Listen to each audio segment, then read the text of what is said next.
Hello everyone, আসসালামু আলাইকুম। আমি নাজমিন। আই হোপ তোমরা সবাই ভালো আছো। আলহামদুলিল্লাহ আমার দিনও খুব ভালো যাচ্ছে। তো সকাল সকাল আমি ঘুম থেকে উঠে ঘরটা পুরো পরিষ্কার করে নিয়েছি, আর বারান্দাটাও পরিষ্কার করে নিয়েছি। আর তোমাদের দেখাচ্ছিলাম এগুলো সবই, যে আমি সব কিছু কাজ আমার কমপ্লিট হয়ে গেছে। এখানে হাঁড়ি বাসনও ধোয়া হয়ে গেছে। আর আজকে আমি রান্না করছিলাম ডিম দিয়ে আলু দিয়ে কষা কষা মতো করবো, বেশি ঝোল করব না, কারণ সে খেতে একদমই পছন্দ করে না। সে তো ডিম দিয়ে আলু দিয়ে রান্না সে একদমই পছন্দ করে না সবসময়, তাই জন্য আমি পেঁয়াজ দিয়েই করতাম। তো আজকে আমি তাকে বলি যে আলু দিয়ে করি না, আমার ভালো লাগে খেতে।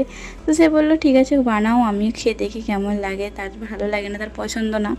তো আমি তাকে বানিয়ে দিলাম, সে খেয়ে বলি ভালোই হয়েছে। তো মাঝে মাঝে বানাবে। তো আমি রান্না বান্না সব কমপ্লিট করে দিয়ে আমি গোসল গোসল করে নিয়েছিলাম। আর সে খাওয়া দাওয়া করতে এসেছিলো, এসে সে বললো আমি পানি ঢেলে ভাত খাবো, কারণ আমার অনেকটা গরম। আর মুম্বাই যারা আছে তারা তো জানোই এখন কেমন পরিমাণে, কতটা পরিমাণে গরম। তো তাকে আমি ডিম রান্না দিই, আলু ঝোল দিই, সে মানে ওটা দিয়ে এই পানি ঢেলে ভাত খাচ্ছিলো। আর আমি এখানে দিয়ে খাচ্ছিলাম, কারণ জানো তো আমি পুরো 1.5 বছর পর আমি এই ডিম সেদ্ধ করে আলু দিয়ে রান্না করে খাচ্ছি, কারণ তার জন্য আমারও খাওয়া হয় না। আজকে শখ হয়েছিল তাই আমি রান্না করেছিলাম। আর সেও কিছু বলিনি, সে আমি কোনোদিনই বারণ করে না যে তোমার যেটা ইচ্ছে তুমি সেটাই খাও। কোনোদিন বারণ করে না যে না আমি খাই না, তোমাকে বানাতে হবে না। তবু বানাই না, ভালো লাগে না একজনের জন্য বানাতে। তো তারপরে আমি খাচ্ছিলাম এখানে পিস।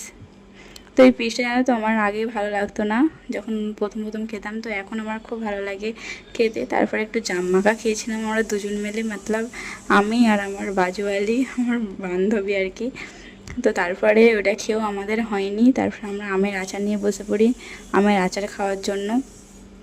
তো দুজনে মিলে আমের আচারটাও খেয়ে নিই, তারপরেও আমাদের হয়নি।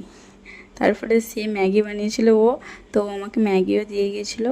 আর তারপরে ম্যাগি খাচ্ছিলাম। তো ওই ভিডিওটা ছিল এতটা পর্যন্তই। দেখা হচ্ছে আবার নেক্সট ব্লগে। ততক্ষণ আর বাই বাই। ততক্ষণ আর আমি ম্যাগি খেতে থাকি।